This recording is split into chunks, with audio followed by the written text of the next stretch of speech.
Welcome to the Great American Collectibles Show, heard Wednesdays at 9 Eastern on the PSA Card Facebook page. Contact the show via Twitter at GA_Collectibles. Tonight's auction update is provided by Auction Report, the industry leader for auction news and information at auctionreport.com. The Great American Collectibles Show is presented by PSA and the National Sports Collectors Convention. And now, here are your hosts, Tom Zappler and Rico Petrucelli.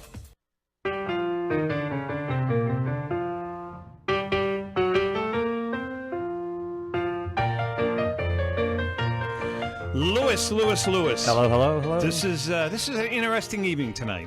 This is fun. Big day. Big day coming up. We want our listeners and viewers to know right now that this is a pre-recorded show that you are watching. You're watching us kind of live, not real live, half alive. Only 3 hours ago. 3 hours ago, right? Yeah, we recorded this show at 5 o'clock Eastern time because we're breaking because Brian is here, and Brian just said they just opened the doors. That's why it took him so long to get ready. Did they really? Yeah, they just opened the doors, and apparently there are a ton of people there waiting to get in. No kidding. I didn't realize that. Yeah, so we're pre-recording because we have to hop on a plane. At least I do. We're going to the National, so you guys... hopefully, a lot of you guys are going to be there. So we decided to pre-record tonight's show. You're going to see it at the regular time. You are seeing it at the regular time, but really it's 5 o'clock here. And if you're not going to the National, we've got a surprise for you. We do? Yeah. What do we have? We're doing a show Saturday. That's right. I From forgot. the National. No, Friday. No, Saturday. No, Friday. Show is Friday. Okay. It's Friday. All right. Did you thought it was Saturday? Yeah, it's news to me. No, it's Friday. Friday from 12 to 2. Chicago time. Correct. Okay. Wow. Yeah, wow. So that would have been an interesting... Yeah, we got some things. That would have been things to go over. That would have been real interesting. Yeah, it's Friday. Well, I got to make some phone calls. Okay. All right, listen, the name of the show is the Great American Collectibles Show. I'm Tom Zappler. Rico is not here tonight. He's doing another Red Sox gig, but Rico will be joining me in Chicago. Looking forward to it. You can listen to us right now on 980 WCAP, NewEnglandTalks.net, the PSA Facebook page. And we've got some good stuff happening, some real good stuff happening. But before we bring in Brian Drent from Mile High Card, this little first segment is brought to us by our good friends at auctionreport.com. Here are the auctions ending on August 2nd, between July 26th and August 2nd. Golden Auction live auction ends on July 27th. Iconic Auctions national auction ends on July 28th. Steiner Sports auction ends on July 29th. Heritage Entertainment auction ends on July 20th. You thought it was Saturday? I did. I'm glad we straightened that out. Pristine auction, elite auction ends on July 30th. Kevin Savage. So wait a second. This is going to be kind of good for you then, right? So now you get your Saturday off. No, because I got other shows that I have to reschedule now. Oh, you do? Yes. Oh, wow. And Clean Sweep auction ends each day, August 2nd and 3rd. Pristine Auctions, Fanatics Auctions, NHL Auctions, and Greg Morris Auctions offer auctions closing daily. SIG Auctions close every Thursday, and Fusco Auctions, Heritage Auctions, Steiner Auctions, and Just Collect Auctions offer auctions closing every Sunday. For your complete auction schedule, including daily and weekly auction listings, go to auctionreport.com, your number one news source for the latest auction information and more. This is great, Louie. Yeah, it's all good. I know it is. All right, so listen, we've got a great show. We're going to go over the schedule because we're going to be there on Friday and Saturday. Friday? Friday? I mean, yeah, we're going to be there Friday and Saturday. The show is going to be on Friday, live on the stage, on the Burka stage, from 12 to 2 Chicago time, which would be 2 to 4 our time here. Correct? Okay. Isn't that right? Okay. I don't know. Now I'm totally confused. Well, wait a second. If it's 12 o'clock in Chicago, it's 2 hours later here. So it'd be 2 o'clock here. It's 2 hours difference in Chicago. Correct. Okay. So 12 to 2, 2 to 4. That's even better. Right. So you get 2 hours off in between the No, I don't. in between the That's the whole point. No, I don't. All right.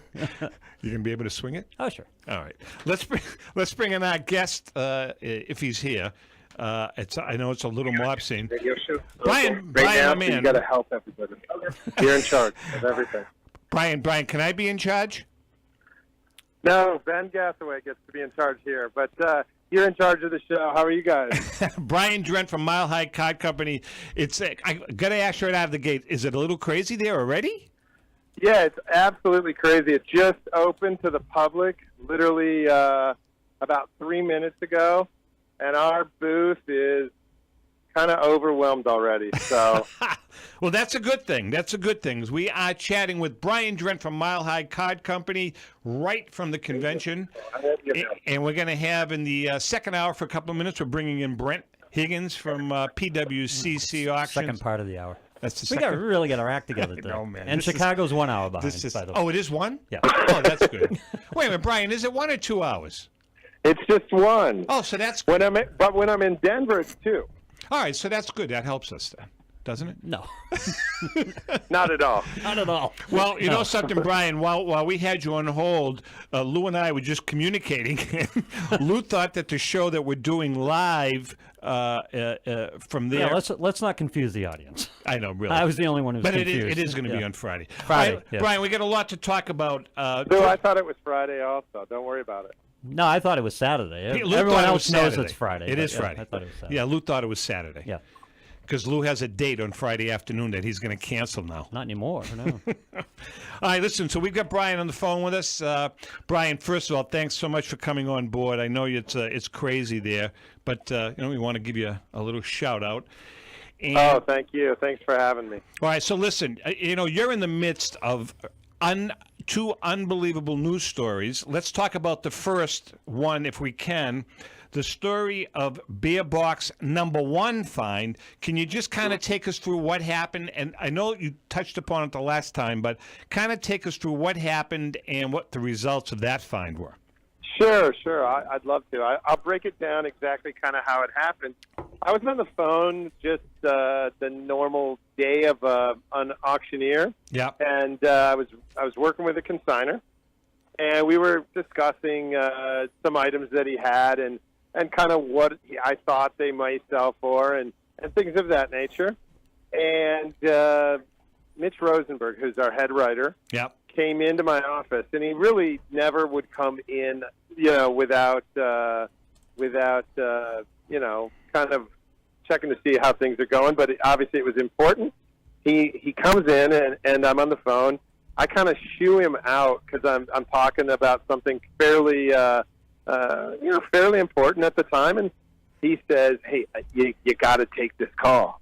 And he's got a legal pad, and he's written down some things on it, and he's motioning, "Get rid of the phone call. Get rid of the phone call. You got to talk to this guy," and that's completely out of the ordinary. It never would happen. Yeah. And I see the legal pad, and he's got it written down: 1948 Bowman baseball wax box, 61 Fleer basketball wax box, 62 Topps football wax box, 61 Topps football wax box. And it takes a second when that happens to kind of think if it's actually real.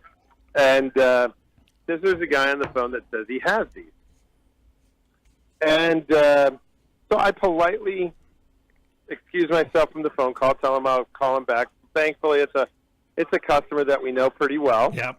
And basically, he's like, "Listen, there's a guy on line one. It tells me exactly what's going on." So I get on the phone, and it's actually two guys, and they're both on there, and they tell me the story and the back history a little bit of who they are. Yeah. And they were in the confectionery business, gum business, candy business, and they had produced mostly non-sports cards during the 1960s.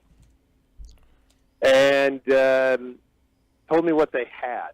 And the reason they had the material, it was really to basically look to see what their competition was doing. And they had bought this stuff with the understanding of knowing how their competition was producing cards, what kind of cards they were producing, and the such. Yeah. And so, he told me, we have a 48 Bowman box, we have this, we have that.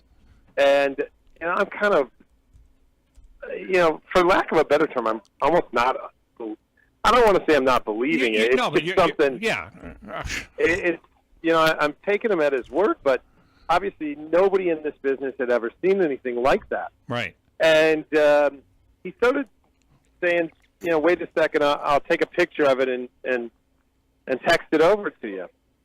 So in between our phone conversation, these texts would come through, and I was like a kid in a candy store. I was really blown away by what I was seeing.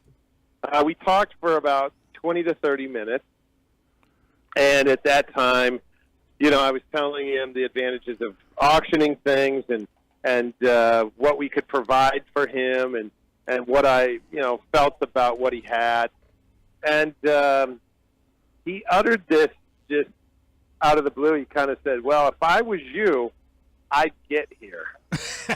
And I said, so you're ready to do something now? And he goes, let's do it. Now, wait, I said, okay. Brian, is this guy an old timer? Was he? He's in his late 70s. He was. And where was he located? In Tennessee. So you were on a plane, 15 minutes later? I had, after that, I told him I would book a flight, and I asked him if the next day would work. And he said, yeah, I'm retired. I don't have anything to do. Wow. And so I got off the phone, jumped on the United website, booked a flight, called my wife, told her that, I had to go to Tennessee the next day. And, my wife is, we've been married for a long time, and she understands the nature of this business. Sure. And sometimes we have to act very quickly. And she said, well, what about that party tomorrow night in our neighborhood? I said, listen, honey, you're going to have to go without. She said, well, this must be important. I said, believe me, it is. Yeah, we're going to throw a bigger party later. That's right. Yeah, we're gonna host the next party. And so, I told her, filled her in, gave him a call back, said I'd be at his house by about 3 o'clock the next day. I pulled up in front of his house. I looked at my watch, and believe it or not, it was exactly 3 o'clock to the second. Right. And knocked on the door. It was a really nice home in a upper, middle class, upscale neighborhood, and really kind of southern, stately house. Yeah. And I walked in the house, really nice foyer, and I looked to the right into the dining room, and he had all the boxes spread out on the dining room table. And, I kind of just, was kind of almost in awe and just walked over. And it takes a lot when you do this for a living. Yeah. Obviously, we get to see a lot of things that most collectors would love to see on a daily basis. And so for some reason, I guess myself and probably others that are colleagues of mine, we become slightly jaded to certain things. Of course. Well, this obviously removed any being jaded. And, I was just shocked. And I remember looking at several of the boxes, and not wanting to go immediately to the 48 Bowman just to kind of keep my wits about me to some degree. And you wanted to save finally, it, I looked right? Yeah, I finally looked at the 48 Bowman, and everything looked absolutely like the pictures I had seen and what he had told me. Wow. So that night, he was a guy that really liked to talk and tell stories, and I really actually liked the guy. We hit it off really quickly, and we went out to dinner, and we wrapped up the deal and went out to dinner and just had a great night.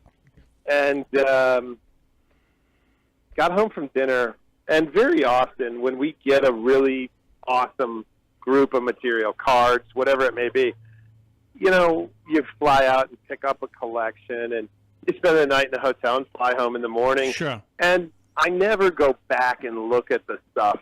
And most collectors are probably like, they would love to be able to go through some of the, whether it's old Judges, their T206s, their 52 Tops, 33 Gaudis, and see some of the cards in, before they ever get to the auction block. So wait a second. It's not like Wolf of Wall Street where you throw them all in the bed and roll around in them for a little bit? No. You know what? It almost got to it. I'm telling you. So that night I actually opened up, the boxes and stuff and looked at it again. And I stopped myself at one point and I kind of chuckled. And I said, I know this is really good because I've actually taken the time to actually go back and look again. Wow. And really enjoy it. And flew home. We had Steve Hart with Baseball Card Exchange wrap everything, authenticate everything. And then the auction came out. We've got a massive amount of exposure, media exposure. It was in, it was in the Wall Street Journal. It was in Forbes. It was in on Sports Illustrated's website. New York Times had something. Well, Brian, you are becoming between this and the other stuff. You are becoming quite the little celebrity, by the way. You know what? I don't know about that, but it's been an interesting 4 or 5 months. It's a lot of media exposure, which is great, and it's really great for our hobby, especially when there's stories that are, for the most part, are positive stories. Even the story that we'll touch on shortly about Mauricio Ortega in Mexico, part that we did was at least positive. Obviously, the act wasn't quite as positive. We are chatting with Brian Drent from Mile High Card Company. Okay, so now everything goes for auction.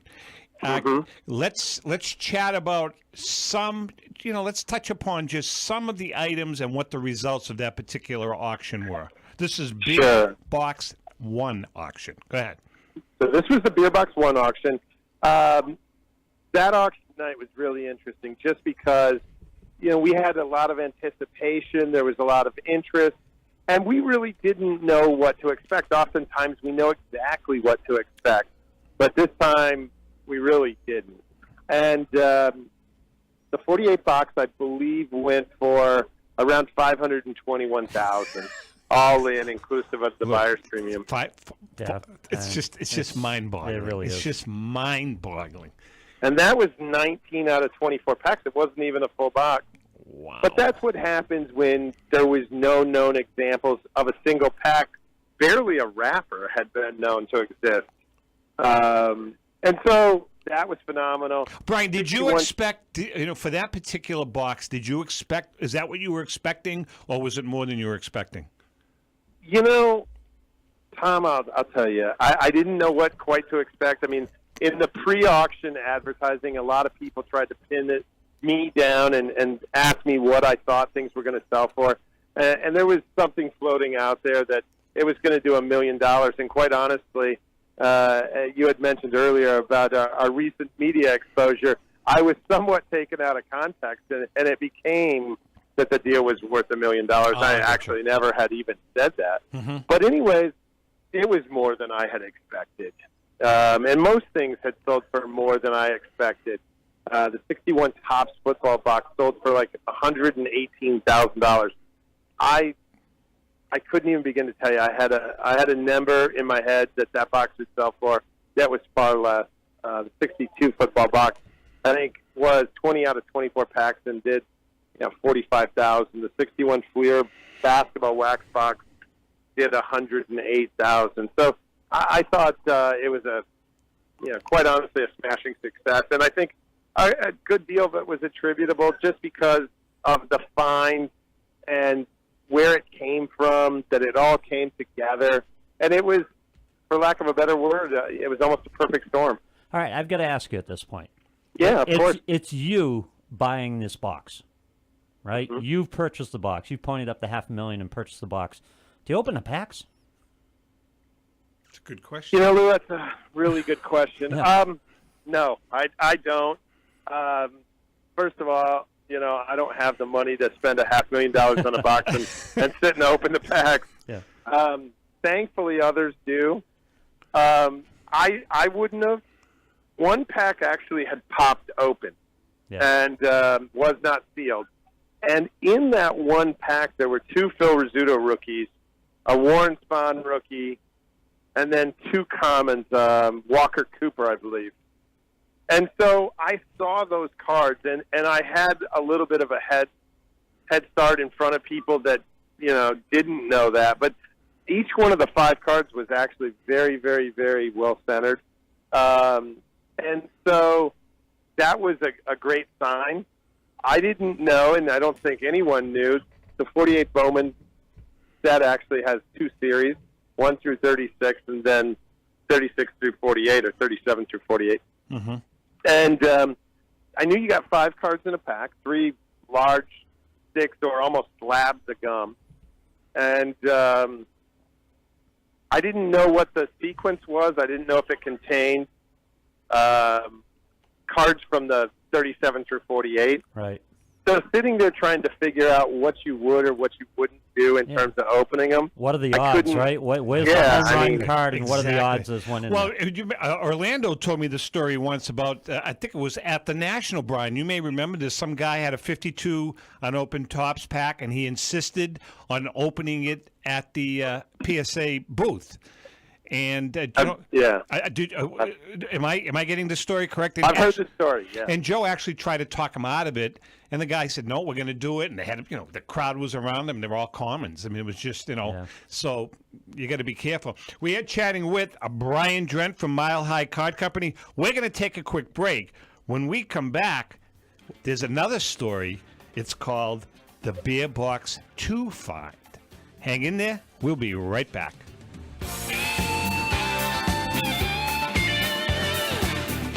Since 1996, Brian Drent and the staff at Denver's Mile High Card Company have led the charge in the collectibles hobby. Mile High is a full-service dealer specializing in buying and selling cards and offers a competitive consignment program for all collectors. Whether it be their computerized want list service, appraisals, or auction services, Mile High has it all. If you've been searching for a company with a selection of high-grade vintage 1888 to 1970 baseball cards and memorabilia that shares your passion, aim high, Mile High. Go to milehighcardco.com or call 303-840-2784 for more information. With the recent record-breaking sale of the white border T206 Honus Wagner for $3.12 million, Golden Auctions again has set the highest standards for the finest in sports cards, autographs, and game-used memorabilia. We are always accepting consignments of high-end premium sports treasures or entire collections. Please register for our next auction and bid now at goldenauctions.com. We at Golden Auctions are committed to providing unsurpassed customer service for the discriminating collector. That's exactly why we are the leader in the industry. Visit goldenauctions.com or call 856-767-8550. Remember, Golden Auctions, we don't just break records, we shatter them. This is Brian Drent, president of Mile High Card Company. Is your sports card and memorabilia collection properly insured? For easily replaced personal property, homeowners insurance is all most people need. But for prized possessions that you may have spent a lifetime collecting, it doesn't go nearly far enough. Collectibles Insurance Services has been insuring for over 50 years. They offer a full range of protection and a $0 deductible at an affordable rate with no appraisals required. I know because they insure my collection. If you have a minute, go to collectinsure.com and learn more about insuring your personal card or memorabilia collection. Mint State is a PSA authorized dealer specializing in high-grade vintage sports and non-sports cards. Established in 2002, we utilize an extensive network of sellers, collectors, and other dealers for the millions of dollars in collectibles we sell every year. Mint State has handled some of the finest collections ever assembled, including the famous Lucky 7 find, and offers sellers attractive consignment packages in addition to outright purchases. For more information, please visit mintstateinc.com. Contact Rick Snyder at mintstate@msn.com or by dialing 630-365-9790. Happy hunting! If you're a collector and want the best return when you sell your cards, look no further than Small Traditions. As a matter of fact, select up to 100 of your best raw cards for submission to PSA, and they will pay you for all the expensive shipping, insurance, and even the grading fees all up front. Their expert staff will screen and prepare your cards for grading and will auction your graded cards at a 0% seller's rate, subtracting only your grading fees after your successful sales. Grading may be foreign or intimidating for some, but at Small Traditions, they do the legwork. Contact the good folks at smalltraditions.com or call them at 303-832-1975. If you're looking to maximize the value of your collection, remember, Small Traditions equals big results.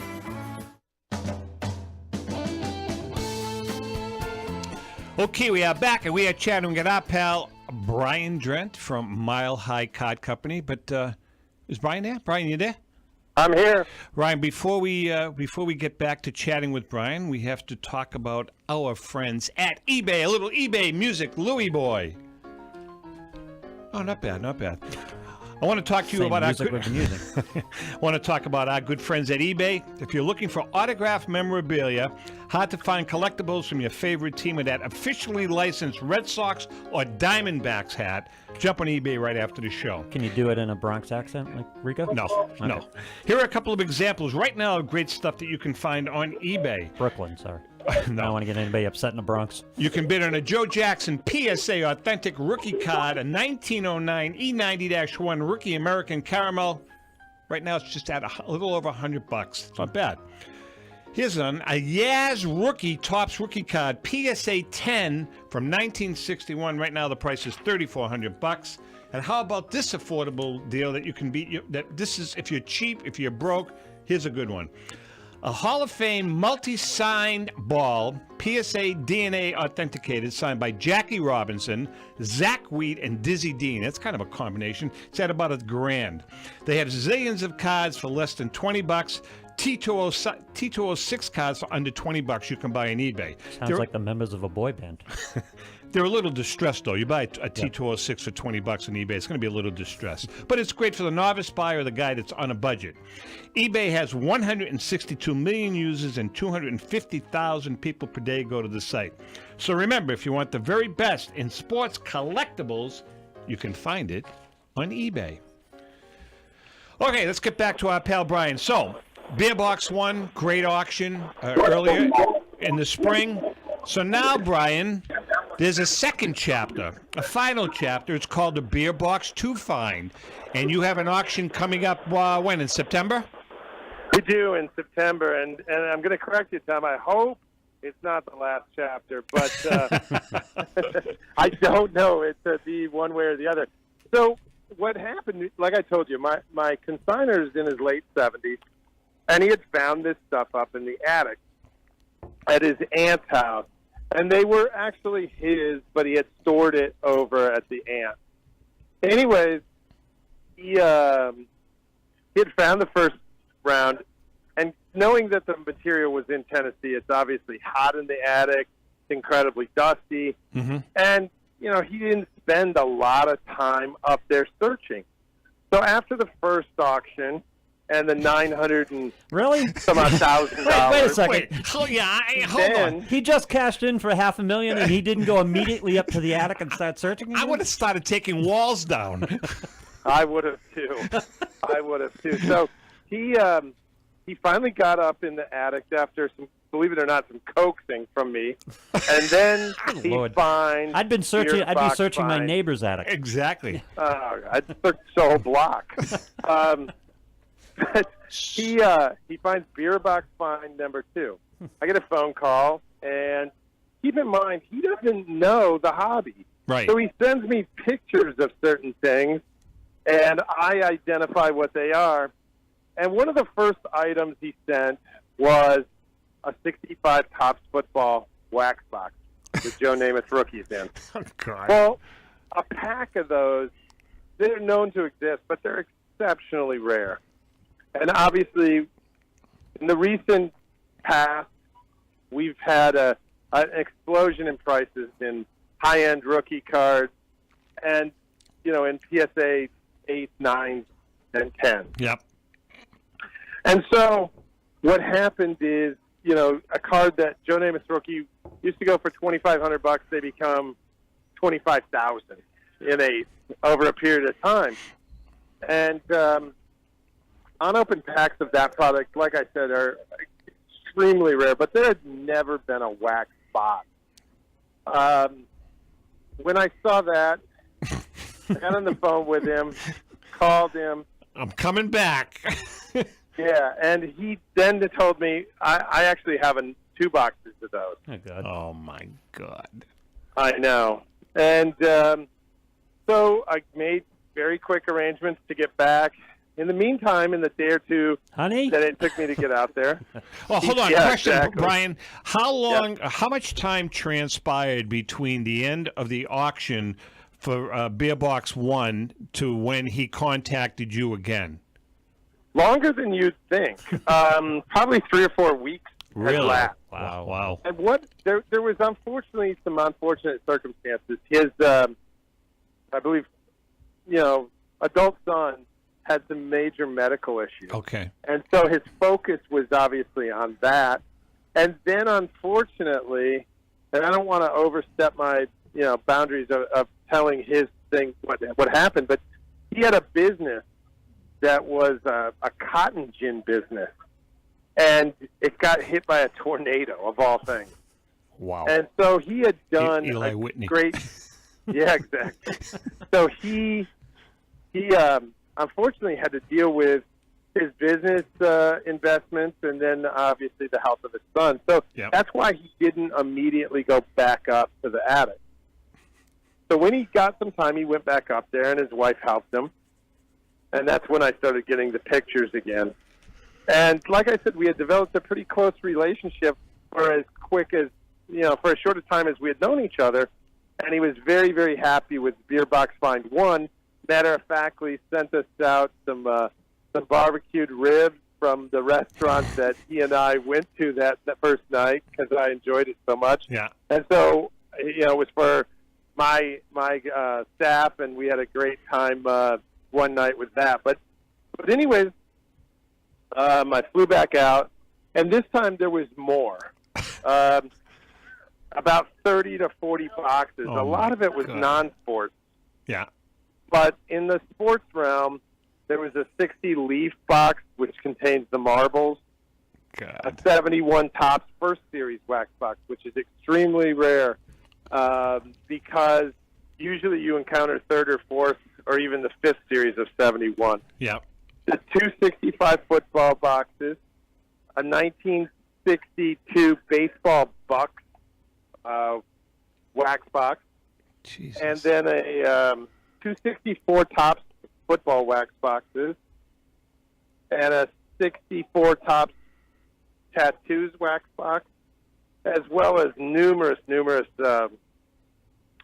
really exceptional non-sports boxes. 64 Topps Outer Limits, which is extremely rare.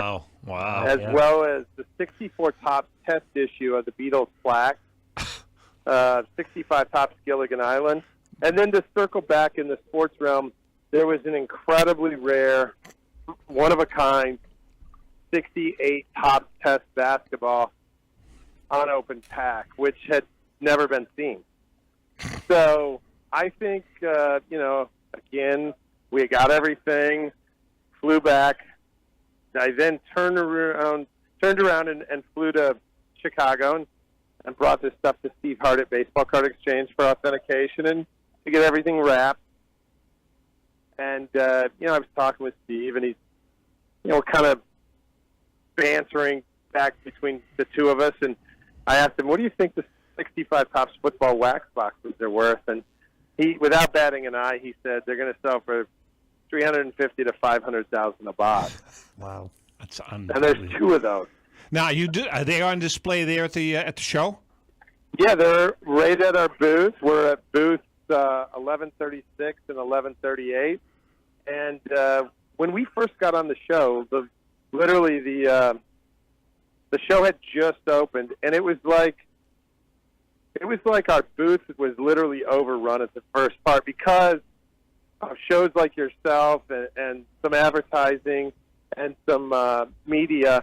people really wanted to come in and see the boxes. So they're on the display here at our booth. Well, tomorrow, for our listeners, viewers, tomorrow when you're there, make sure you tell Brian, hey, we heard the story on the Great American Collectibles Show. We want to see the stuff. So, Brian, let's talk about, when does the auction actually start? You know what? Right now, it's slated for mid to late September. Our date right now is September 15th for a close, and I think that'll open around August 30th. There's a possibility that we could, push back a week or two just so we have time to get some other stuff authenticated. Is there any chance of a Beer Box 3 find anywhere in his house? Oh, man, I surely hope so. Wow. I think there is. I don't know. I think a lot of people thought that we were almost sandbagging with Beer Box 1, and then sure. Beer Box 2 came around. I can honestly tell you, neither the consignor or ourselves had any idea that the Beer Box 2 was going to happen. But for that reason and that reason alone, I hope the Beer Box 3 happens. I got to tell you, again, on an off-the-air conversation with Joe Orlando last week, we were talking about some stuff, some book stuff. He was like, I've never seen him like that. He was so excited about the Beer Box 2 find. I couldn't believe it. He says, "You are not going to believe it." He was real excited about it. Now, listen, I have a question. So, did I read that there's a chance for somebody to win a 1952 Mickey Mantle card? You know what? I'm glad you touched on that. We've done it the last 2 Nationals, and we're doing it again. It's really been a successful promotion. We have a 52 Topps, number 311 Mickey Mantle. It's in a PSA Authentic. It's a really well-centered card. It's just got a little bit of issues with the corners. Yeah. And that's why it's been graded PSA Authentic. And we're giving it away to one of our lucky consigners. For every $500 in approximate value that our consigners consign with us, they'll get a raffle ticket. And they'll keep one raffle ticket, and we keep the other side.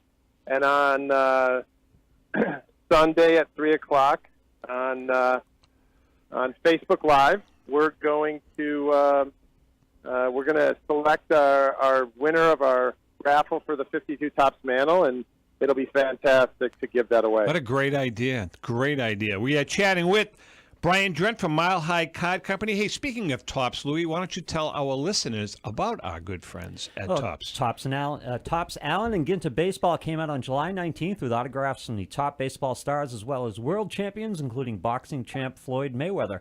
Later this summer, Topps will debut Clearly Authentic Baseball, featuring all acetate cards using your favorite designs on this technology.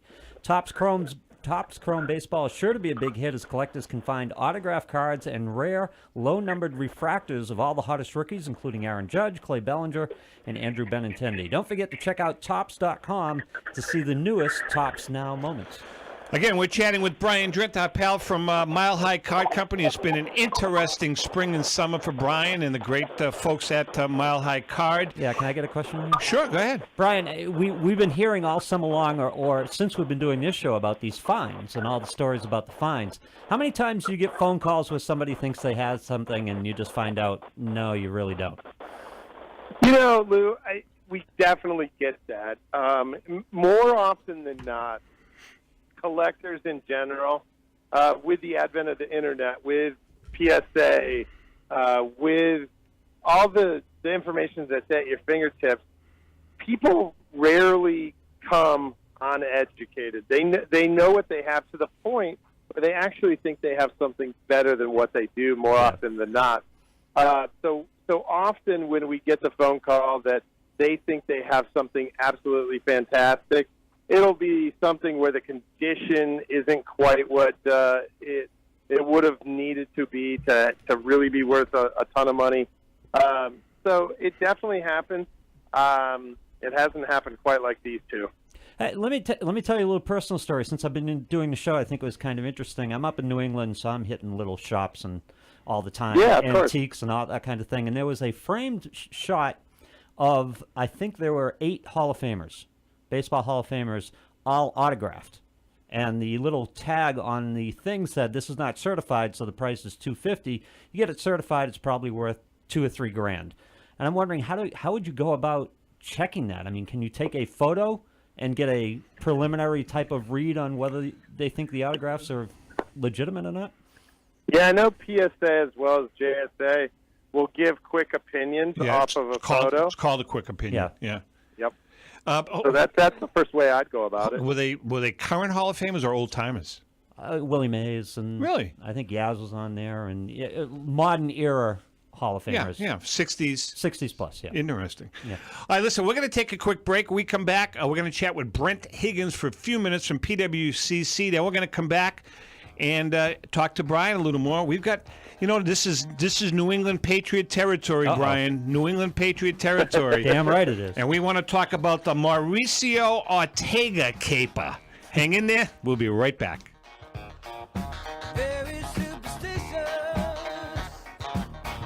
Hi, this is Dan from Memory Lane Auction and Collectibles Company. If you're looking to maximize your return on your sports cards and collectibles, look no further. We at Memory Lane Auction House offer you several options to achieve top dollar for your collectibles.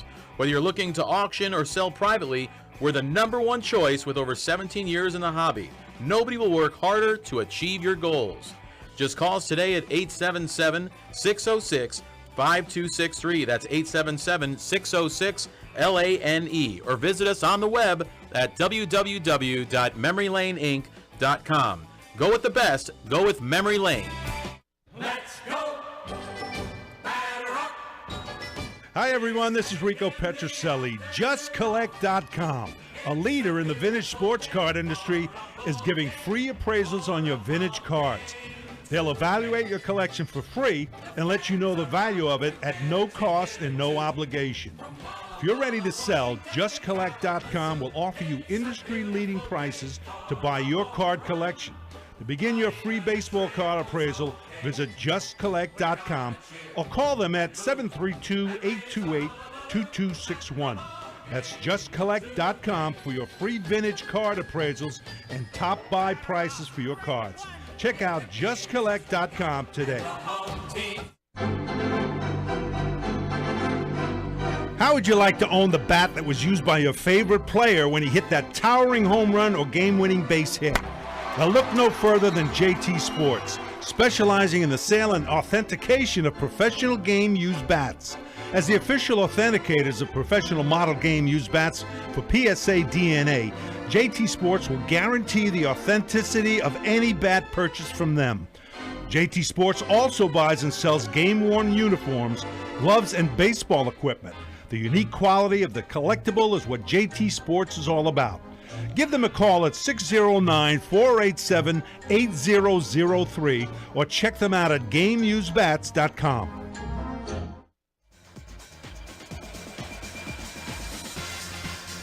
This is Rico Petrucelli. The 100 Greatest Baseball Autographs was recently awarded top honors at the 29th Annual IBPA Benjamin Franklin Awards ceremony in Portland, Oregon, winning the gold medal in the sports category.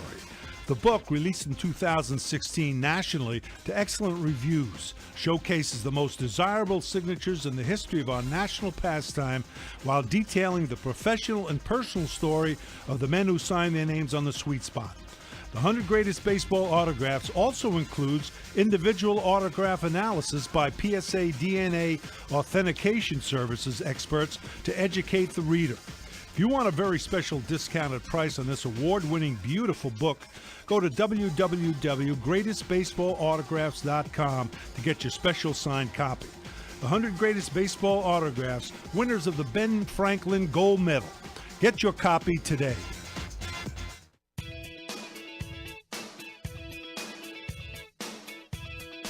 Okay, we are back, and on the phone with us right now is another friend of the show, Brent Higgins from PWCC. How are you, Brent? Really good, guys. How you doing? Good. Now, first, are you in Chicago?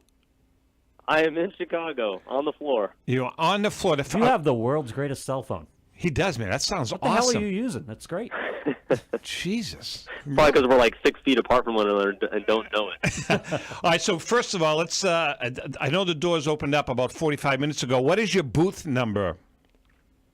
You don't have a freaking clue. He doesn't have a freaking it's clue. 1370 something, I think. We have a big sign hanging from the ceiling, so Okay. hopefully that'll direct you better than the booth number. How's the crowd there, Brent? It's just gotten going, but it's strong. The hobby in general continues to just be very positive, and new blood. Everyone's smiling. I think things are good. Yeah, we're excited, man. That's why we're pre-recording, as you know, because we're going to be flying out there. Can't wait to get down there. Rico, this is Rico's first putting his toe in the pond. I mean, Rico's he does card shows up here, but he's really, Right. he's genuinely excited about going down to the National.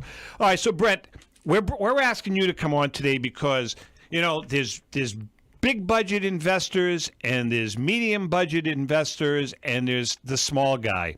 And I know that at this particular convention, there's a lot of small guys, and you're the guy that I always feel can kind of advise them in what direction to go. So I guess my first question is, for the small budget guy, are there deals in Chicago? Sure. I mean, I think there's deals everywhere. I think that one of the neat things about a show is that you get to hold the cards in your hands. So much of the market these days is based on the internet, and you're looking at scans and digital pictures. One of the neat things about being at the show is you can really sit there and hold the card and really know what it is that you're maybe going to buy. And, if you're someone really on any range, but especially if you're on the more budget-minded range, which the overwhelming majority of people in the industry are, you're looking for grades that maybe be more mid-grades. You're looking at 4s and 5s and 6s. And what I really advise people on is trying to buy quality for the grade and paying a premium for it. Because let's face it, if you're at a show and you're buying from a dealer, you're not going to get a steal. Right. What you're trying to buy is quality, and that is the one thing that you can't afford yourself when you're in person. You're trying to buy cards that look really nice for the grade assigned. And, that's definitely going to, in my opinion, be an angle that's well rewarded over time. Because I think as time goes on, those cards aren't necessarily the highest grade. Yep. But the ones that are really pretty for the grade are going to become way more valuable than people might believe over time. So you're saying not all 4s are the same, and you should shop for a higher quality, Not all better 4. looking I mean, 4? Yeah, that's a great point. Yeah, I mean, we see time and time again really pretty PSA 4s outselling 5s.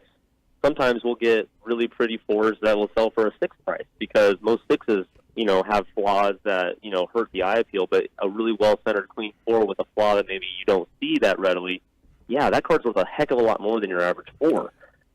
Some of those details, though, you can't tell unless you're either buying from somebody who really knows how to describe it, or if you're at a show. You can hold the cards in your hand. So this is a place where, I think it really affords collectors of all types an opportunity that you just don't get any other way. On the floor, will that difference be reflected in the price, or does the industry generally price a 4 as a 4, or will they put some individual pricing on the piece? All of the above. Yeah. All of the above. And that's why this is so much fun. I think that you'll have dealers who are real savvy, and they know that they got something special, that if they auctioned it, it'd sell for way more than your average 4 price. And there's other dealers that maybe they're not aware. So there can be some bargains. All right, Brent, I'm going to ask a question. I've asked you this question in the past, but again, there are a lot of novices and new collectors that are going to be at this show. So I have $500 to spend. Okay. Yeah. Am I better off spending the $500? I always go back to the T206 collection because I think that's a good indicator for people. So I have $500 to spend. Do I spend the $500 on PSA, I don't know, 3 or 4 home run Baker, or do I buy a Scoops Carry and a Germany Schaefer, and you know what I'm saying? That's my boy. Yeah. Do I buy 4 or 5 commons, or do I spend the money on one Hall of Famer? Yeah, I mean, it just depends on what you want to achieve. So if you're coming to me like saying, I've never bought a tobacco card in my life, and I'm going to spend $500 on a tobacco card here to diversify my portfolio, so to speak, I'm probably going to encourage that you buy a Hall of Famer, because that's more of a commodity. That's something that's going to be more liquid and more easy to sell. It's going to be treated much more like an investment. However, if you're like, no, I already own 100 T206s. I'm really trying to round it out. And I'd say, well, how do your Southern leaders look? And they might say, well, I actually those are kind of expensive commons. I haven't gone that route. I'd say, well, maybe you should go buy a Scoops carry. Good idea. Good idea. So I think it really depends on a case by case. There is no wrong answer. That's also what makes this hobby so fun is that you can slice it 1,000 ways. I think if you're truly looking at it purely from an investment perspective, it's usually wise to stick with Hall of Famers. Yep. But that doesn't mean that commons can't be a great return on investment too. It's just they're a little less liquid, and so it's a little bit more of an art when you get into that realm. All right, so let's talk about the pre-war cards. What are some of the hot collections right now? Some of obviously T206s. What else is out there that you'd recommend that people may, especially again the novice, or what are some of the other collections out there? Yeah, so there's things that are hot, and some people like to invest on stuff that's already got a lot of traction, and there's a lot of logic behind doing that. And, things that are hot, yeah, definitely. T206 Hall of Famers are doing really well these days. 33 Gowdy Roots are finally starting to go up. All of the Gowdy Garricks are starting to go up. So if you want to tap into a market that's already hot, those are good places to go. However, if you are trying to be more savvy and trying to go, where the momentum isn't, trying to predict where the future may be, man, I'm looking at things like T205s, unbelievably affordable these days. Illogically affordable. I think there's a ton of growth in T205s. And I also think 33 Gowdies for the entire set.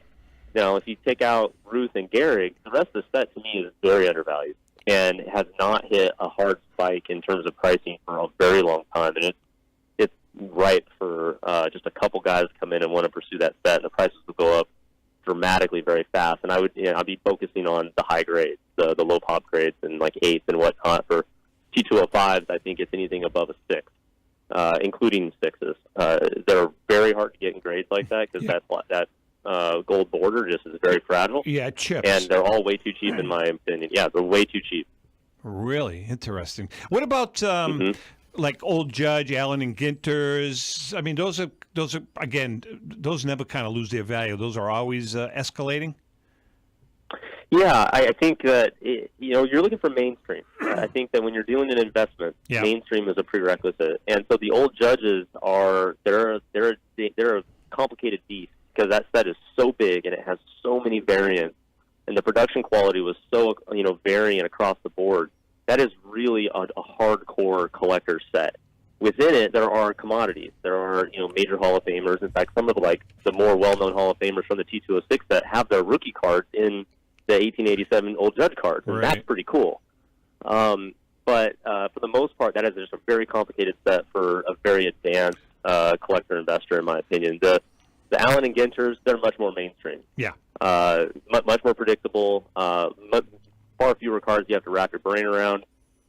Cards like King Kelly and Cap Anson, these are great names, great brands, and they definitely have a bright future as well. Okay, before we let you go, what about the Diamond Stars? Are they just kind of out there floundering? Is there any movement on the Diamond Stars?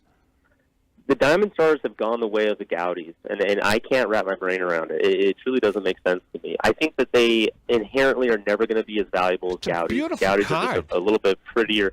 They are pretty, but the production quality wasn't as high. And I think the detail of the portrait is a little bit more cartoony. Yeah. That tends to hold them back a bit. I think that they are a great issue, but they will always be kind of the small brother, in my opinion, to the Gowdy issues from 34 and 35. But even in that context, they are really cheap, and it does not make any sense. So all of that Depression-era card for the Gowdies predominantly, but also the Diamond Stars, and you might even go up into the play ball issues of 39, 40, and 41. Yeah. They're all very affordable, and it doesn't make a lot of sense. I think there's a lot of growth in those. Brent Higgins, as always, man, you bring a lot to the table. We love chatting with you because, you look at it from a little different perspective. With that being said, we will see you in Chicago in a couple of days. You guys are going to have a great time, and I'm excited for your time there at PSA as well. Great. You guys have some moments there. I think you're going to have a lot of fun. Great. Brent, thanks so much. We'll chat with you in a couple of days. Thanks, guys. Take care. We're going to get back to Brian. By the way, our friend Spotty Hawk, one of our Yeah, faithful viewers. Say hi to Mylan. Yeah, Marlon sent some nice mugs to you and myself and Rico. And I encourage all of our listeners to send gifts. Yeah, food, salami, man. We love salami. Hard salami is very, very, very good. Yeah. All right, why don't we bring, is Brian back with us? Yes. Brian, you with us? I'm right here. Okay, Yeah, Brian. absolutely. So, this is New England Patriot territory, the New England Patriots, who have a really good shot of, I'm not going to say they're going to go undefeated, but probably win the Super Bowl again this year with the outstanding team that they have, as opposed to the Denver Broncos. Oh, I'm sorry. I'm not supposed to say that. So, Mauricio... Hey, don't dance too much. We're going to play them in Denver this year. I know we do. That's always a horror show. Let's re-examine the Mauricio Ortega story real quickly for Patriots fans, because he was the culprit behind the Tom Brady helmet. You know what we feel about Tom Brady. But Brian Drent had some communication and knew Mauricio. Can you tell us that story? I wouldn't go as far as saying I knew him. He was a customer of ours, had bought some things, and he had bought a game-used rookie-era Joe Montana game-used jersey from me. And at least he bought it from you and didn't just pocket it. Yeah, at least he didn't steal it from us. Yeah. That's right. And but anyways, he made arrangements through Facebook Messenger to come up to Denver and pick it up at the airport. And so I think I was headed out to the airport anyways that day, and met him very briefly, exchanged the jersey, and got that to him. And, he had limited skills in the English language, Yep. and my Spanish wasn't so good. But so that was the interaction we had. What happened was, when they found out it was Mauricio Ortega that, in fact, did steal Tom Brady's Super Bowl jersey, Von Miller's Super Bowl helmet, and actually, I believe, Brady's other jersey from Correct. Super Bowl 49 against the Seahawks. Right. He had told me, actually, he asked me what I thought the Brady jersey from Super Bowl 49 was worth, as well as the Von Miller helmet. Why do you from ask? Super Bowl 50. And, I did. I thought it very odd why a man's asking me, because at the time when I met him, it was probably 3 or 4 months after Super Bowl 50. And I'm like, how did this guy in Mexico City get this? Wow. Never once in a million years did I think that he, was a working member of the press. I didn't know what he did for a living. And that he would have stolen it. Wow. Amazing. And so the way the Associated Press tracked down that he had an interaction with us was absolutely through the use of Facebook Messenger. Wow. Amazing. And I got an email from an AP writer, and then I did an interview for the AP, and then it really kind of blew up. And then the next morning I was on the Today Show. I saw that. I saw you in the makeup chair. All right, Brian, listen, we're going to cut it short, but we thank you so much, man. Again, your stories are always fantastic. Look forward to seeing you in a couple of days in Chicago. I look forward to it, guys. Thanks for having me on. Okay, Brian Drent, Mile High Card Company. Hey, just real quickly, I just want to go over the schedule for us, for our listeners and viewers that are going to be there. So on Thursday from 9:30 to 11, Rico is going to be signing at the VIP, wherever that is. I think it's at the Burkers stage. And again, we're on Friday from 12 to 2, the show on Friday afternoon. Yeah. And then at 2:30, from 2:30 to 5:30, Rico, myself, and Ellen will be at the PSA booth. We'll be signing copies of our newly released book that we're very excited about, that I'm going to hold up, Legendary Lumber. And Rico's going to be signing his book on the Impossible Dream 1967 Red Sox. On Saturday, we're going to be signing from 10 to 12 at the PSA booth, and then from 2 to 5. So please stop by and see us. We don't have time, do we? No. Yeah, we have time. Okay, go. When it comes to meeting a budget, Pristine Auction has something for everyone. Jared and the great staff at Pristine offers several auction formats, all the way down to a daily auction. Each auction ends nightly with hundreds of lots. By the way, all daily auctions are offered with no reserve prices. Whether it's cards, signed jerseys, sports, or non-sports memorabilia, Pristine Auction has it all. It's Pristine Auction, Pristine Simply go to pristineauction.com and begin bidding. When you click on the site, go to How Did You Hear About Us and mention that you heard about Pristine on the Great American Collectible Show. That's Pristine Auction. With that being said, Louis, great job. It was a fun show tonight. Rico, wherever you are. Incredible story. Yeah, we're going to see Rico tomorrow. I'm going to go up in my attic tonight. And tomorrow See what I night, got. Rico's springing for dinner. He's springing for dinner tomorrow night. With that being said, make sure you stop by and see us at the convention. Looking forward to it. And with that being said, happy collecting.